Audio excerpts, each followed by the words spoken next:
ముక్కుకి వాసన తగ్గిపోవడం లేదా పూర్తిగా పోవడానికి మెయిన్ రీజన్స్? చాలా మంది ఇప్పుడు కోవిడ్-19 వచ్చిన తర్వాత మనకు చాలా మందికి మోస్ట్ అంటే ఐడెంటిఫైబుల్ గా తెలుస్తుంది కి మనకు ముక్కులో స్మెల్ తెలవట్లేదు అని చెప్పి వస్తారు. ఐదర్ అది ఎలా అంటే డిఫరెంట్ ప్రెజెంటేషన్స్ ఉంటాయి. ఐదర్ వన్ సైడ్ స్మెల్ తగ్గడం, లేదా రెండు సైడ్స్ స్మెల్ తగ్గిపోవడం, లేదా ఒక వైరల్ ఇన్ఫెక్షన్ తర్వాత వచ్చిన తర్వాత మనకు స్మెల్ పోయింది అని చెప్పి చెప్తూ ఉంటారు. దీంట్లో ఫస్ట్ మనం ఐడెంటిఫై చేయాల్సింది ఏంటి అంటే అసలు కంప్లీట్ ఆబ్సెన్స్ ఆఫ్ స్మెల్ ఉందా, లేకపోతే స్మెల్ అనేది తగ్గిందా అని చెప్పి చూడాల్సి వస్తుంది. ఎందుకంటే ఈ స్మెల్ తగ్గడంకి డిఫరెంట్ రీజన్స్ ఉండొచ్చు.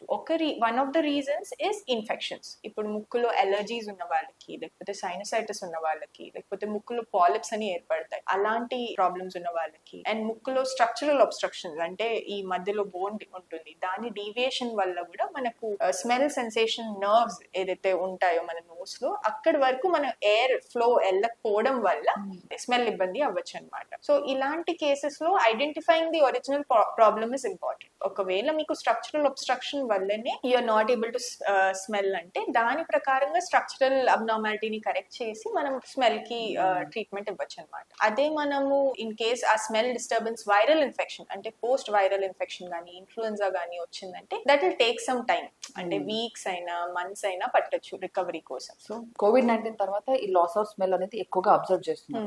అసలు దీని ట్రీట్మెంట్ యూజువల్లీ అదే నేను చెప్పినట్టు viral infections, post viral infection ఏమైతుందంటే మనకు ఆల్ఫాక్టరీ నర్వ్స్ ఏదైతే ఉంటాయో ముక్కులు అవి ఎఫెక్ట్ అవుతాయి.